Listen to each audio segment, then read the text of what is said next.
안녕하세요. 코시국에 결혼해서 결혼 1년 3개월 차 정도를 향해 가는 새댁입니다. 새댁이라고 말을 하면 집에서 새살림을 하고 있는 것만 같게 느껴져서 잘 쓰고 싶지 않은데요.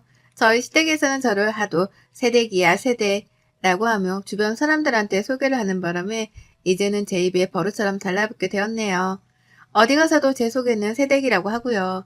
지금부터는 시댁에서 겪은 저희 하나뿐인 시댁에 대해서 사연을 적어보겠습니다. 시댁은 저희 친정하고 분위기가 굉장히 상반되어 있습니다. 아빠가 좀 더 무섭고 집안의 분위기를 꽉 잡고 있는 친정과는 달리 시댁은 시어머니가 분위기를 주도하는 분이셨어요. 그 어머님은 쏙 뼈대 닮은 우리 아가씨도 어머님 옆에서 꼭 한 몫씩은 거들었고요. 어머님이랑 아가씨는 둘 다 몸집이 정말 왜소합니다. 제가 키도 크고 등발도 좀 있는 편이어서 제가 같이 옆에 서 있기라도 하면 내 몸으로 낳은 자식들인 것만 같이 작게만 느껴지곤 했네요. 그래서 종종 아가씨도 그렇고 어머님도 그렇고 제 덩치를 가지고서도 놀려먹는 말을 내뱉곤 했었답니다.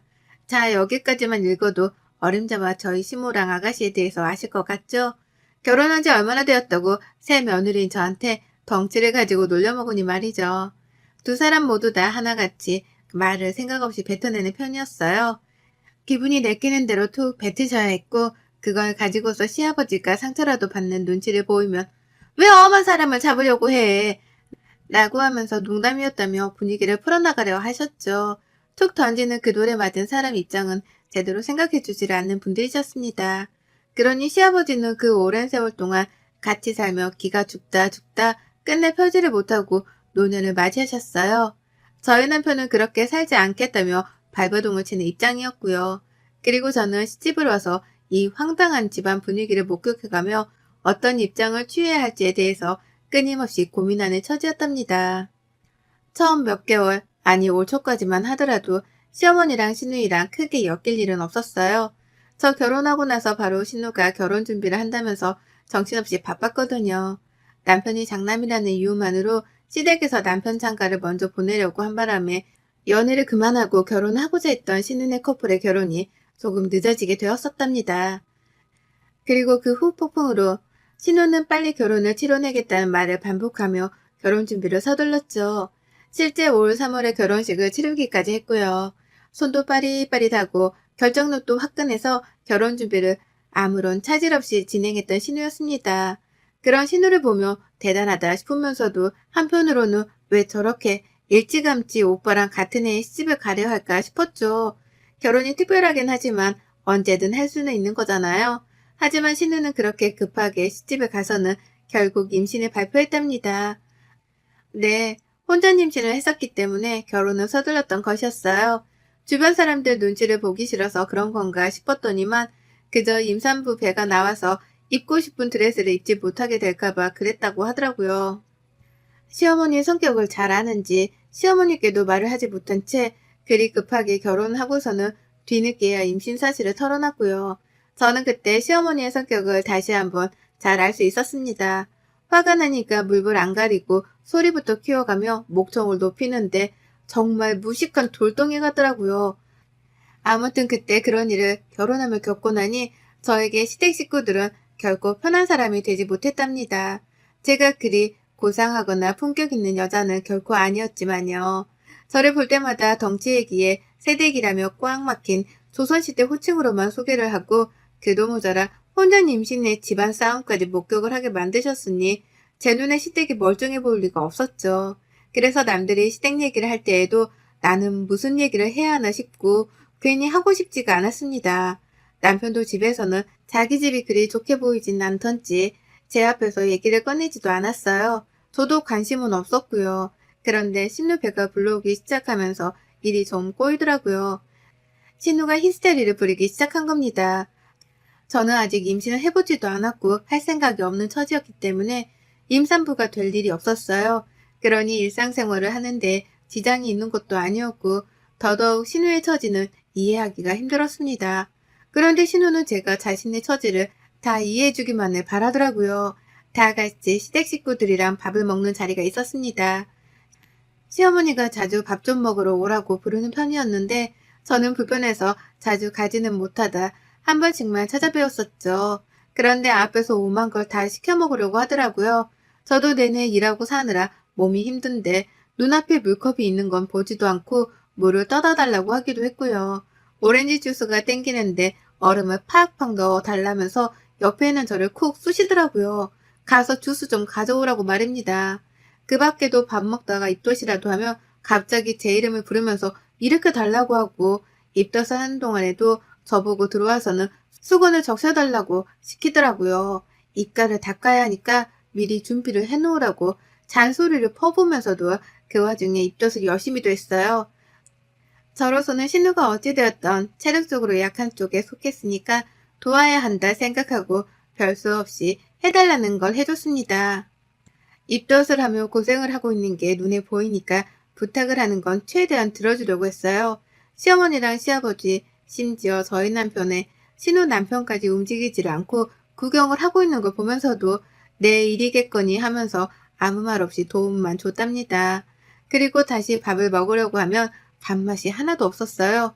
앞에서 하도 요란스럽게 입덧을 해대는 신우를 보며 밥맛이 뚝 떨어졌거든요. 집에 와서도 내가 종노릇을 하고 왔는지를 모를 만큼 열심히 시댁일을 도와가면서 며느리 짓을 했고, 그래서 늘 집에 오기만 하면 침대에 들어눕기부터 했답니다. 신경을 너무 많이 쏟아서 기가 빨린 상태였거든요. 제게 시댁은 딱 이런 꼴이었어요. 임신을 했다는 이유로 나를 함부로 대하는 걸 당연하다고 여기는 신우가 있었고, 그런 신우한테 말린다거나 좀 탈이는커녕 우쭈쭈 하기만 하면 내버려두는 시어머니가 계셨죠. 그 밖에 사람들은 모두 다 길을 못 펴고 사는 처지여서 제가 신경을 쓰지 않아도 되었고요. 아무튼지간에 참 제 친정하고는 달랐던 시댁 식구들에게는 정을 붙이기가 쉽지 않았습니다. 시댁에서 어머님 부름만 받아도 벌써부터 가서 고생하고 눈치 볼 생각에 머리가 지끈거렸죠. 그러다가 어머님이 김장을 하자는 연락을 해오셨어요. 신우가 막달에 가까워 배가 나와 있는 임산부라는 그 말은 쏙 빼놓은 채로 김장을 하자고 제안부터 하시더라고요. 김장철이 다가오는데 왜 먼저 소식이 없나는 말까지 던지면서요. 그래서 제가 물었었죠. 아가씨랑 하시는 거냐고요. 그러자 어머님은 당연하지. 내 딸인데 걔가 김치에 얼마나 환장하는데. 라고 하며 당연히 아가씨도 함께 김장을 할 거라고 대답을 하셨답니다. 너무나 당당하게 당연하다는 듯이 말이죠. 그래서 저도 그 말에 곧장 대답을 드렸죠. 아, 네. 저는 저희 친정 어머님이랑 할 거라서요. 아가씨랑 맛있게 김치 담그세요? 라고요. 나도 내 엄마랑 김치를 만들 권리가 있습니다. 그래서 신우가 시모랑 김치를 담그는 것과 마찬가지로 저 또한 내 엄마랑 김치를 담그기로 했다는 말을 확실하게 전달했죠. 그러자 시어머니는 마지 못한다는 듯이 그래? 언제 하는데? 어디서? 몇 폭이나 담그는데? 라며 갖은 질문들을 꺼내셨어요. 어머님 입장에서는 다 알 필요도 없는 그런 쓸데없는 질문들만을 말이죠. 그래서 그냥 생각 없이 대답을 해드렸습니다. 친정에서 이모들이랑 다 같이 모여서 김치를 만드는 게 우리 집안의 일상이었고, 그래서 이번에는 오래간만에 모여 그렇게 할 거라고요. 그러니 우리 집 김치는 필요 없다고 어머님이랑 아가씨 김치만 적당하게 만드시라는 말씀까지 두요. 중간에 어머님은 우리 아들이 그 집 김치를 잘 먹으려나? 입맛에 맞으려나? 라고 하면서 막 걱정을 하기도 하셨거든요. 그래서 저는 이런 말도 했습니다. 이미 저희 친정에서 결혼할 때부터 김치는 주기적으로 보내주고 계셨어요. 남편도 입에 잘 맞고 맛있다고 몇 번이나 말을 했으니까 그런 걱정은 하지 않으셔도 돼요. 라고 말이에요. 그러자 어머님은 더 이상 저한테 할 말이 없으셨는지 알겠다는 뚱한 대답을 하고는 전화를 끊으셨답니다. 그렇게 저는 이번 김장을 담그는 일에 대해서 시어머니랑 충분히 대화를 마쳤다고 생각했어요. 누가 들어도 저는 제 친정에서 김치를 담근다는 말이었고, 그러니 시댁김치는 필요 없다는 말이었죠. 하지만 여기서 뭔가 대화에 문제가 발생했답니다. 저도 미처 예상하지 못했던 일이었죠. 친정에서 김장 준비를 하느라 한동안 정신이 없었어요. 저도 자식된 도리로서 김장하는 데에 들어가는 비용을 대드려야 할 것 같아서 엄마한테 미리 용돈도 보내드렸고요.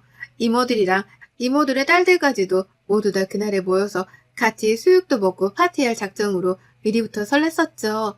각자의 집에서 배추값은 내고 엄마는 그 돈으로 배추를 사드리고 김장 준비를 하신다고 김장 전날부터 무지하게 바쁘셨답니다. 저는 엄마가 바쁘실 걸 아니까 막내 이모랑 같이 전날부터 미리 친정에 가 있었고요. 남편한테는 집에서 자고 다음날 오라고 했는데 남편이 같이 가고 싶다고 말을 하는 바람에 저희 부부는 함께 친정으로 움직였습니다. 그렇게 잠도 잘 잤고요. 친정에서 먹고 놀고 김치를 만들며 꽤나 재미난 시간을 보냈어요. 엄마가 돼지 한 마리를 잡아오신 건지 큰 대야 냄비 2개에다가 수육을 끓여서는 온 가족들이 정말 맛나게도 고기를 먹었고요. 그렇게 잘 놀고 집에 왔더니 허리가 부러질 것 같더라고요. 그리고 그제서야 저도 알아차렸죠. 오랜만에 친정에서 먹고 노느라 기분이 좋아서 몰랐을 뿐 사실 김치를 담그느라 엄청나게 고생을 하다 왔다는 걸 말입니다. 저도 저희 집으로 가져올 김치를 만든다고 배추를 아주 열정적으로 절인 것 같았거든요. 집에 오니 남편은 벌써부터 샤워를 하고 나서는 골아 떨어졌고 저는 김치를 김치 냉장고 안에 넣은 후에 잠깐의 뒷정리를 하고 이내 잠이 들었어요. 하지만 1시간도 채 잠들지 못하고 다시 잠에서 깨야 했어요. 시어머니 아주 급하고 황당한 전화를 받았거든요. 야, 너 김장 다 했어? 라고 하는 혓짧은 소리를 내며 화끈하게 첫마디를 뱉으신 어머님이셨어요. 겨우 정신을 차리고 보니까 주변이 아주 깜깜하더라고요. 새벽이었습니다.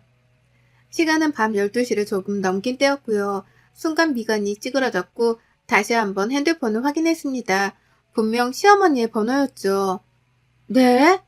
라고 황당하다는 듯이 대답을 했어요. 지금 시간이 몇 시인데 김장했냐는 질문을 하려고 전화를 하신 건가 싶었으니까요. 차마 이 말을 직접 하지 못한 채 너무 당황스러워서 무슨 일이세요? 라고 되물었습니다. 그렇지 않고서야 왜 지금 이 시간에 전화를 해서 그걸 물어보자는 의도였죠. 하지만 어머님은 누구보다도 저를 답답해하며 되물어 보셨답니다. 너 지금 자다 일어난 거 아니지? 지금까지 자느라고 연락도 안 한 거야? 야, 김장을 했으면 바로 가져와야 할 거 아니야. 하루 종일 기다렸잖아. 라고요. 어찌나 황당하던지요. 정말 자다가 봉창을 두드린다는 게 이런 건가 싶더라고요. 갑자기 전화를 해서 김치를 다 담궜는데도 왜 전화를 하지 않았냐는 엉뚱한 소리를 듣고 자빠져 있는 내 자신이 너무 초라하게 느껴지기까지 할 정도였습니다. 그래서 역한 숨을 내쉬면서 시어머니 하시는 말에 대답을 못했는데요. 어머님은 그 사이에 또 저를 치고 나오더라고요. 내가 너 친정 가서 김장 담근다고 하길래 우리는 김장도 안 담그고 기다리고 있는데 김치를 다 만들고 나서도 연락을 안 주면 어쩌하니? 이게 시어머니를 하루 종일 기다리게 하고 있네. 라고요.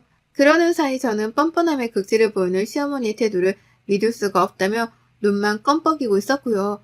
소리가 어찌나 요란했던지 옆에서 피곤하다며 코까지 골고 자고 있던 남편도 일어났습니다. 엄마야? 엄마 목소리인데 뭔 일 났대? 라고 하며 남편도 이게 도대체 한밤중 무슨 일이냐며 놀래 잠에서 깼어요. 급기야 남편은 불까지 켜고서는 옆에 앉아 저를 쳐다보는데 어머님은 혼자서 할 말만 주구장창 뱉어내셨답니다. 아니 너 니네 친정 가서 김장한다며 우리 것도 있을 거 아니야. 그러려고 우리 집에 안 오겠다고 한 거 아니니? 근데 김치를 만들었으면 곧장 가지고 오던가 아니면 얼마큼 만들었다고 말이라도 해주던가. 얘가 사람을 하루 종일 기다리게 하고 있네. 내가 너 친정 가서 재밌게 놀라고 일부러 연락도 안 했다가 지금에서야 하는 거야. 나 같은 시어머니가 어딨니? 라고 하면서 소리가 점점 더 격해졌죠. 남편이 제 전화를 낚아챈 것도 그때였습니다. 엄마 지금 몇 시인 줄 알아? 꼭두 새벽에 전화를 해서 그걸로 화를 내는 거야? 지금? 처가댁에서 김치 담그게 뭐 그걸 왜 엄마를 주라는 거야? 엄마가 왜 기다려? 김치를 달라고? 집에서 수희랑 김장하는 거 아니었어? 라고 하면서 남편도 못 참아주겠다며 막 밀어붙였어요. 제가 본 남편의 모습 중에서 그날 그 모습이 역대급으로 화가 난 모습이었습니다. 하지만 이를 그냥 보고만 있을 시어머니가 아니셨죠. 앞서 여러 번이나 말씀을 드렸듯이 시댁안에서 대빵이라고 할 수 있는 사람은 바로 저희 어머님이셨습니다. 성질도 성질이지만 목소리 큰 것도 한 몫을해서 누구 하나 싸움을 시작했다가도 찍소리를 못 내고 깨갱하곤 했어요. 그걸 스스로도 잘 알아서인지 어머님은 바로 소리 지르기를 시전하더라고요. 야, 넌 누가 엄마한테 그렇게 소리를 지르래? 라고 하면서 본인이 더 크게 소리를 지르는데 이야, 정말 천하장사가 다름없더라고요. 그 순간에 남편은 제 눈앞에서조차 깨갱하는 모습을 보이면서 대꾸를 잘 못하고서는 누가 소리를 지른다고 그래? 라며 소심하게 반항을 했습니다. 그러니 시어머니는 깨갱한 아들의 모습을 눈치를 채고는 더욱 기고만장해져 소리를 지르셨죠. 내가 니들 김장하러 간다고 하니까 겸사겸사 우리 것도 해주겠거니 했지. 그렇게 많은 사람들이 김장을 한다는데 설마 사돈 김장도 안 담가 주실라나 싶었다.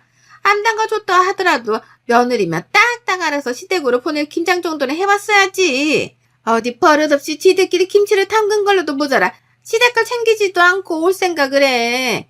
라고 말이에요. 평소 같으면 남편네 집안일이고 그러니 남편이 알아서 하겠거니 싶었습니다. 근데 정말 이건 아니더라고요. 내가 내 집 가서 우리 식구들이랑 김치를 만들 거니까 니들 김치는 니들끼리 만들라고 분명하게 말을 했는데도 불구하고 꼭두 새벽에 전화를 해와서 왜 자기네들 김치가 없냐고 승질을 부리다니요. 이건 정말 억지에 가까운 말이었는데 그 억지를 너무나 당당하게 하는 걸 보면서 할 말을 잃었답니다. 그래서 저는 당장에 남편으로부터 핸드폰을 빼앗아 들었고 비록 얼굴을 마주보고 있지는 않았으나 아주 화가 단단히 났다는 자세와 표정을 취한 채 말씀드렸죠. 어머님이 김치가 먹고 싶으셨나 보구나. 그래서 초대도 안 했는데 김치를 얻어먹겠다고 지금 이 난리시구나. 라고요. 그러자 시어머니가 뭐가 어째? 라면 제가 비꼬오는 이 말에 대해 기가 막히다며 언성을 높이셨답니다. 하지만 저는 이 타이밍을 놓치지 않고 재차 어머니께 물었죠. 그래서 몇 포기가 필요하신데요? 몇 포기를 먹을 건데요? 라고요.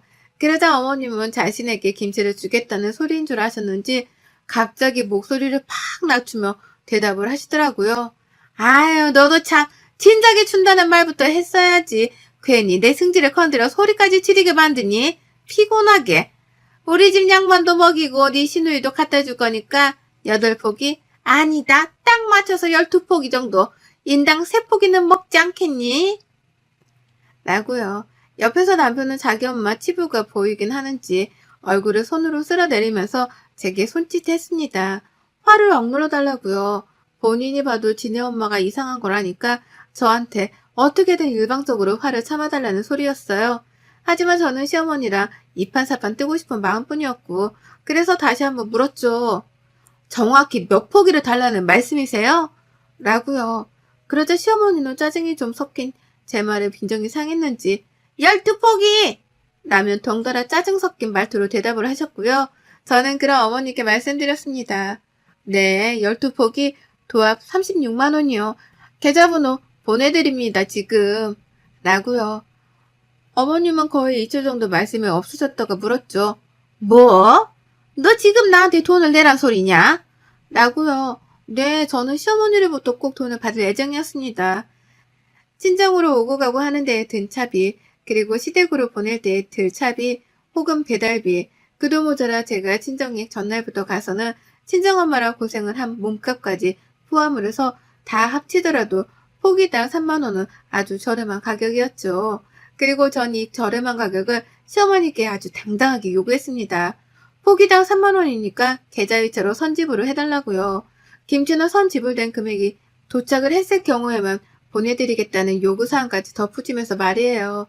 당연히 이 말에 시어머니는 눈깔이 뒤집힌 사람 마냥 난리셨어요. 어떻게 그럴 수가 있냐며 말도 안 되는 요구사항이라고 말이에요. 어떻게 시어머니한테서 돈을 받을 생각을 하냐면서 거품을 물려하길래 저도 따끔하게 혼을 내드렸습니다.